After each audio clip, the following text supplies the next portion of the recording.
Sometimes artists run into a problem where they don't know what to do with their art. And sometimes you have so much art and not enough wall space. And that's kind of the problem that I've run into.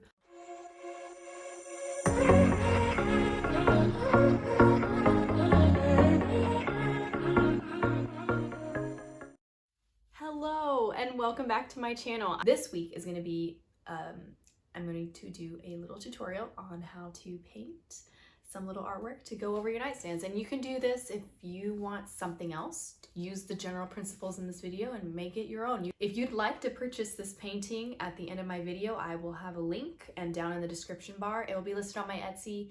It's not going to be the original painting, but it will be a full downloadable, printable download, whatchamacallit, on Etsy. For this project, you'll need a sketchbook as well as a multimedia paper notebook.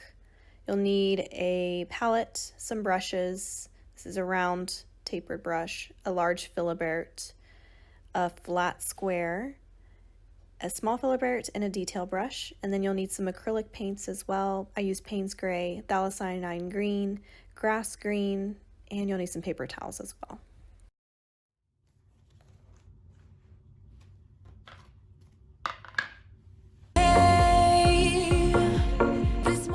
Hello guys, so for this painting today I will be using acrylic paints in a different manner than they're usually used. I'm using them as watercolors. If you didn't know that you could do that, now you do. Here I'm just filling in the majority of my page with some watercolor. I'm doing a technique called wet on wet. Super simple, and I love how it just bleeds into the other parts of the painting. And this is essentially just making some shadowing to simulate the look of some fog. Now here I've let it dry until it's completely dry, and I'm adding in a few little details with my detail brush and also my small filbert. You can see I'm doing a few that are lighter and then a few that are darker. I'm also adding in some grass green right here into the phthalocyanine. Generally speaking, things that are in the foreground versus things that are in the background have a more bright color, so they'll be slightly warmer, and things that are further away generally look a little bit more cool. So that's a good rule of thumb if you're doing landscapes.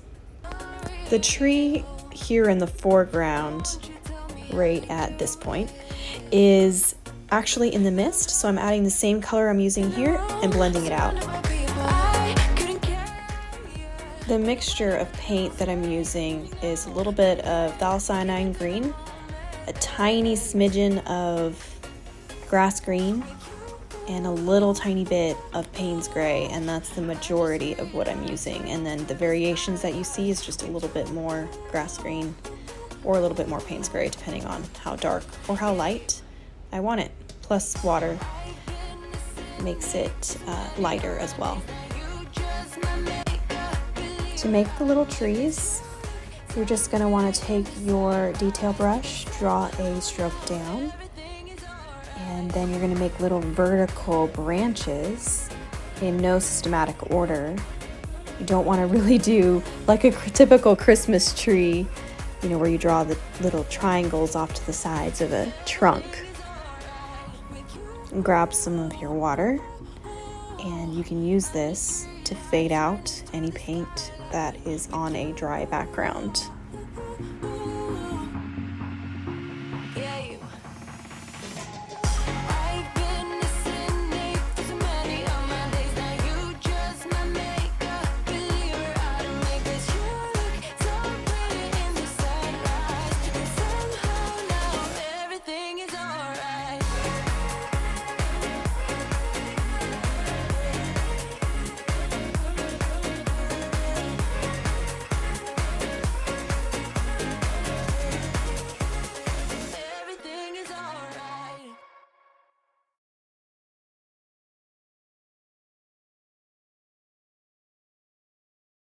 At this point, I decided to darken up the mountain range a little bit with some extra Payne's Gray, Phthalocyanine Green. And that's about it. Hope you enjoyed this little tutorial. Let's move on to the rest of the DIY. I found these super cute frames. Don't mind the family photos inside. I got a set of 2. They're exactly the same. The only thing that's different is, and I got them for $8.98 a frame. They were both the same price. The only thing that's different is the matting. This one has a thinner matting, and obviously the amount of photos that fit in each one are different. That doesn't matter though, because I'm going to be cutting the matting. First thing you're gonna wanna do is remove the actual pictures and whatever else is inside of these. Come on out here. Ooh, cute. Don't know who these people are. I have no idea. We're not related. All right, so I'll put my picture in here, put it down, put this on top. You get it. You know how to put together photo frames, right? Brown paper. This stuff is going to be used. This is how I'm going to use it. I'm going to use it around my picture because the thing that I painted, I did not have paper big enough. Who has paper big enough just laying around the house? I did not. And I did not remember to go buy some. So this is what we're going to use. But if you can see, the length of this is definitely not big enough to fit in here, and it's just the wrong dimensions. How I'm going to solve this though, because I want a set of 2, is I'm going to cut this down the middle. Yep, I'm gonna cut it. I got it. All right, let's see. More stock photos. This one comes with, oh, interesting. They folded this one. This comes with 2 mattings again. This was printed by a different place, Nationwide Studios, 2016. These photos are not that old. They're like 4 years old. This is the matting that we're going to be using. Oh, crap. I just got lipstick on it. Don't do that. The thing that I've noticed about this matting that is going to be a slight bit of an issue is that it's all cut on an angle. This is not a straight cut down. It's cut at like a 45-degree angle, if you know what I mean, on these inner edges. It's cut like this to obviously make it more presentable for the photo. But I don't have a way to cut like that. It's very hard to cut at a 45-degree angle. Trust me, I know. I went to interior design school and that is very hard to do. So we're not going to do that. We're just going to cut everything at a 90-degree angle. All right. It is, man, I do not like inches. I grew up with centimeters, and believe me, it's way easier to measure in centimeters if you're used to it. This thing does not have inches on it. Does not have centimeters on it. All right, so it's a little bit more than 7/8 of an inch. 7/8 of an inch. So we're just gonna cut it. We're gonna cut it down to be exactly 7/8 of an inch all around. I think that'll be easiest. Or we could do 3/4 of an inch. That'll make it even smaller. But there's not that much leeway, so I feel like 3/4 of an inch would be more. We're gonna cut it down to be 3/4 of an inch all the way around the matting. So we're gonna cut out these divider things. You're gonna need something to cut on so you don't destroy your table. I've done something like that in the past. It's not fun. So make sure you have something to protect your surfaces. This one obviously is way thicker around the edges. So we're gonna trim this one to be exactly the same as this one. And this is so satisfying. Oh, so nice. All that this is what I had on hand. It's a piece of laminate floor tile, not laminate. What do you call this? I don't know. It's something like laminate. It's the kind that you like the interlocking boards that you use for flooring.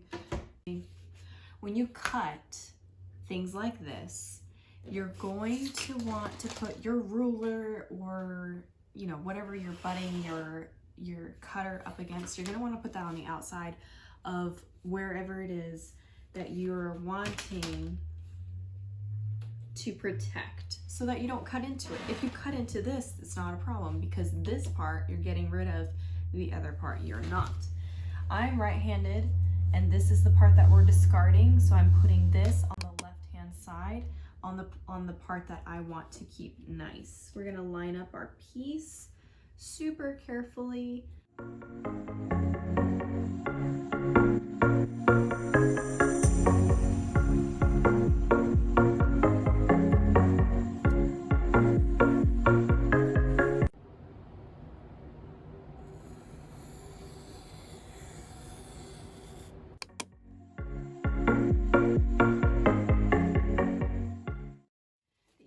Way and the simplest way to do this next step is going to be, in my opinion, to take this mat, because it's the size that we need and we want it to be overlapping quite a bit so that it stays within this frame. I mean, so that it doesn't slip outside of the mat. Is going to be to basically just line it up. We're gonna have some leftover on this side. We're gonna line it up straight with this edge right here, and then we're gonna cut 3 times. But let's move this down here. You gonna help me? Just don't lick it, okay? Because we need it. We don't want wet paper. Okay, we're going to line it up like this. We're going to draw a line right here on the outside edge. And we're going to do the same right here. And then we're gonna do the, probably can't even see my face in this shot, but you can see cute little Bethany. And then we're gonna do this part right here. Perfect. We're going to double that for the next one, and it's the same size. So we're just gonna do the same thing with our brown paper. This is gonna be so cool because it's really gonna pop in color and everything like that.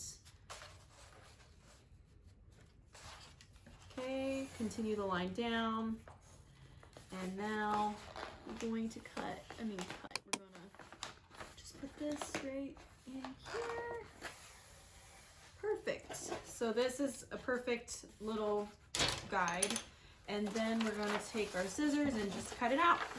This is sweet. Look at this.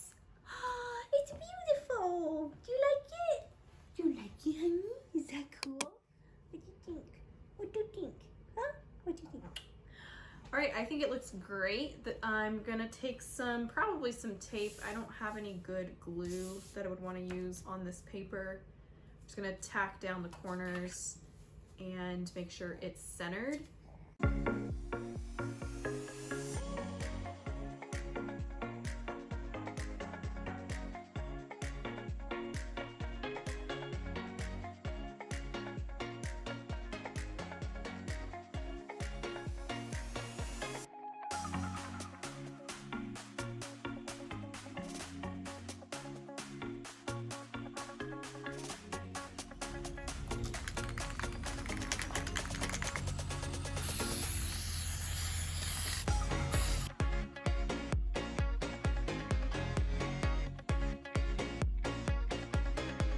Now we're going to just clean off the glass with some good old glass cleaners and paper towels or microfiber cloth, whatever.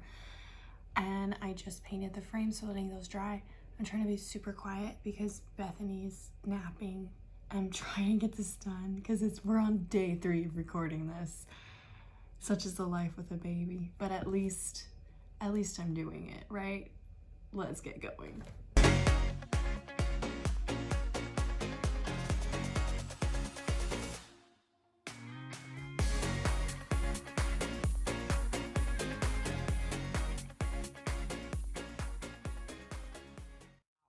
I just say I am so impressed with how these turned out. I was a little skeptical at first, to be honest, about using the brown paper behind the frame, but it just looks so classy.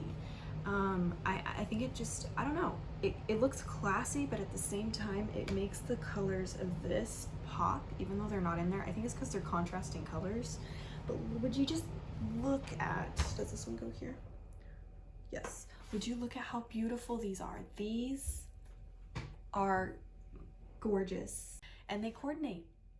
And something like this would retail for a lot of money. Even putting your artwork in frames with glass is that it makes it look more classy and like something that you would buy versus, you know, just kind of displaying it in a mat with a frame and no glass. I feel like the glass makes all the difference. I've been listening to so many of my days, now you just my makeup believer. I don't make this, you look so pretty in the sunrise, and somehow now for joining me this week, and I will see you guys next week for a new video. And this whole series, my nightstands, these paintings, they're all part of a series that I'm doing of remaking my master bedroom. So follow along and I will see you guys soon. Bye. I can't remember the words. A downloadable printable. No. You will be able to purchase prints on Etsy through my link below. What is wrong with me? It sounds so staccato. Oh my gosh, I wasn't recording.